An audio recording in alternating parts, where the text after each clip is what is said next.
I'm just locking up. Mate, we all have no grip. You all need to leave a little bit of space. Yeah, well, what do you want? Yeah, but expecting it next time the same, you know?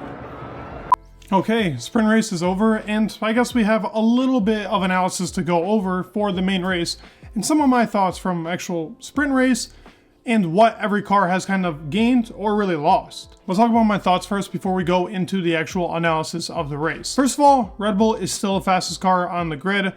Don't get it confused. That Ferrari is quick, but not quick enough. If Max didn't have the damage, he would have been past Charles, and I think he would have caught Perez. Perez had a great race. That Ferrari has improved a lot, and I think having a low downforce wing is helping it actually keep up with the Red Bull, but its tires are going to get shredded, and I have a bad feeling that Ferrari might fall back.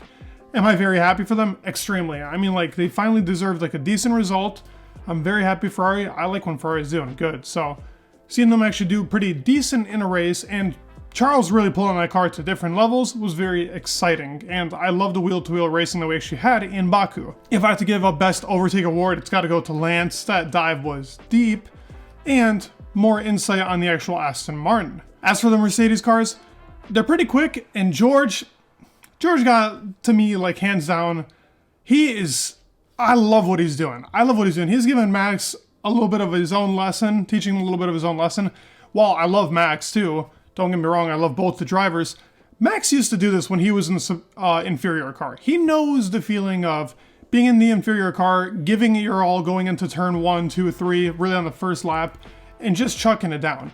Now sure, maybe he didn't give him as much space as he needed to, but listen, Max would have done the same. Max probably would have sent him into the wall if he could have.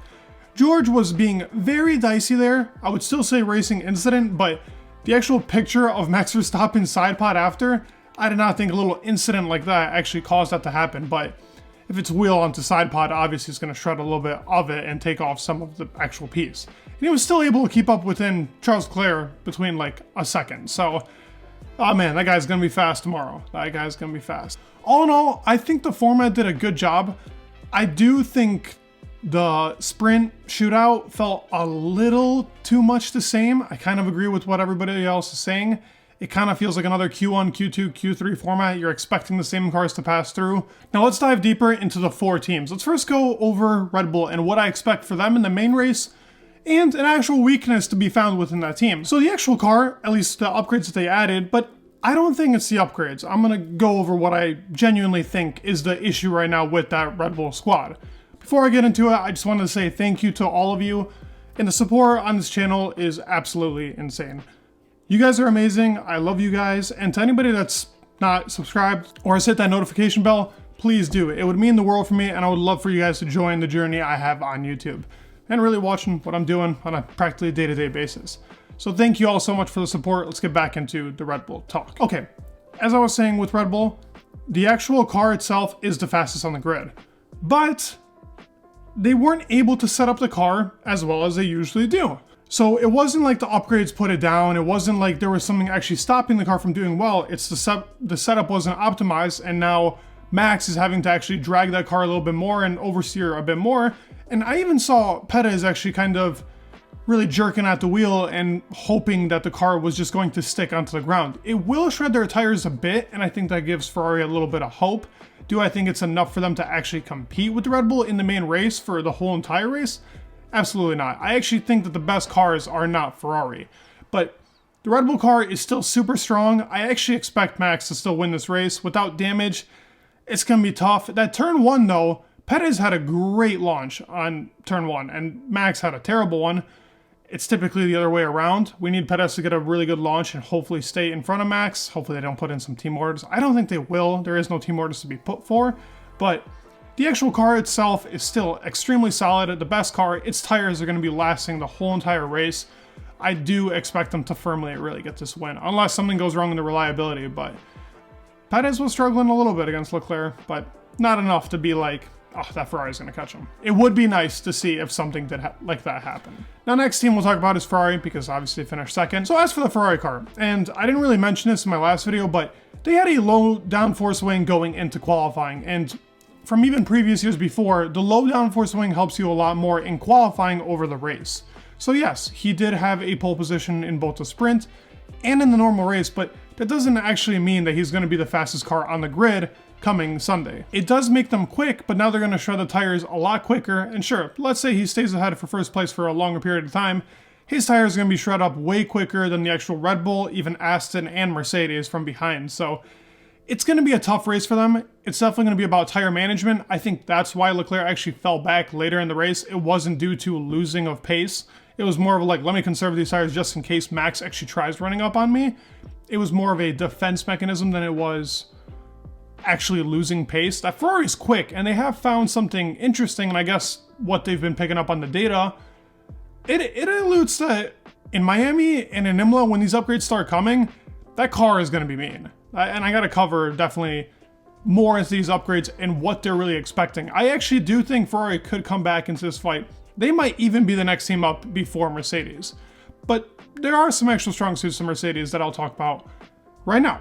Let's talk about Mercedes before we get into really Aston Martin. As for Mercedes, they didn't have, I would say, a super strong race. George Russell's definitely had the balls to drop. Oh man, that guy, I do love watching him race in the first lap because it reminds me of like how Max was before he had a super strong car. He gives it his all. He's trying his all. Like, you see that hunger in George Russell, and he's not trying to give up any type of position. I love seeing that, and I think George Russell, that guy is amazing. That guy is amazing, and genuinely super happy with how he drove this race and what he did in that first lap.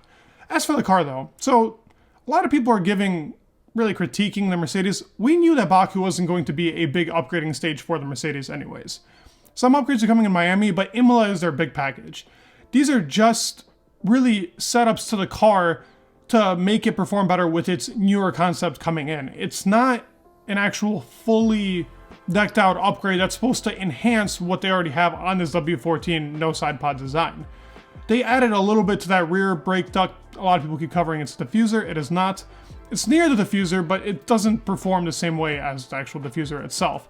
It just kind of lets the airflow go differently, and they do have a bit of straight line speed, and I would say that they're, if not, fourth or fifth fastest on the grid. They were hitting about 336 kph, which was very strong and was only 6 kph off of the actual Red Bull, but they're losing a lot in the cornering speed because their rear is not as good. And I think the really new concept that is coming will really much focus on the rear, which I covered in multiple videos before, and it needs to be really focused on that rear of the car because they just aren't that quick on picking up on the throttle in spots that the throttle really needs to be picked up on. Now, the actual car did perform better than it did in Australia. Australia wasn't an accurate performance. They weren't shredding any tires at all. It's a front-oriented track.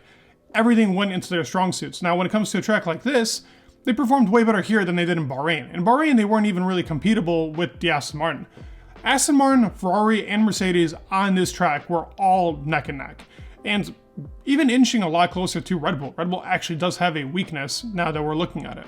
So for the Mercedes car, especially what Lewis has been able to do in both qualifyings, actually, George was the better in the second qualifying, but in the first qualifying, Lewis really wringed the neck out of that car. So congrats to both drivers. Both have done well, and that car will continue to perform a lot better.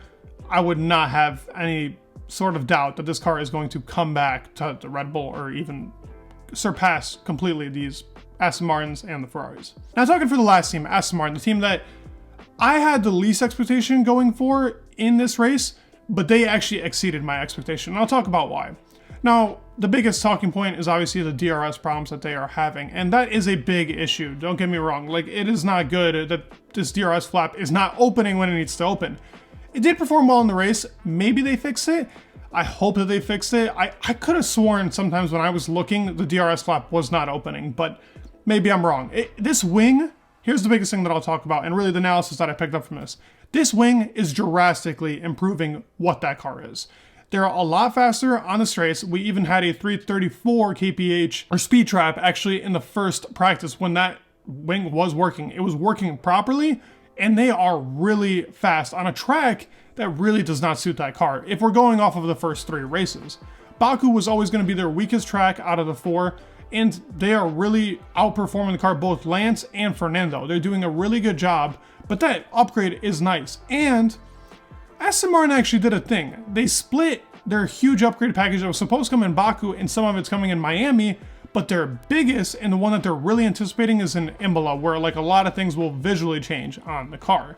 So if this is where they're at right now, there is a lot to be talked about with this Aston Martin car and how it can really pick up on pace. Now, they just got to fix that really DRS problem. That's not too big of an issue, I would say. Yeah, it might kill them in this Baku race, but I think going on, they were able to overtake the Williams car, which is arguably the fastest car in a straight line, and is a very hard car to stay behind. Like, it's not fun staying behind that Williams. Lance did have to dive deep, but it does show you that they have improved upon that straight line speed and really their DRS efficiency. I think we'll actually get a statistic of that tomorrow, and I'll bring that up tomorrow as to how efficient that DRS has been for the Aston Martin car. All in all, a very close race between the 4 top teams that we've had. Excited for Sunday, and I think we're going to get a banger on Sunday. Let me know your thoughts down below. What did you guys actually think of the sprint race and really the format and what the 4 top teams have to offer? Let me know your thoughts down below. Please leave a like, subscribe. It would mean the world, and peace.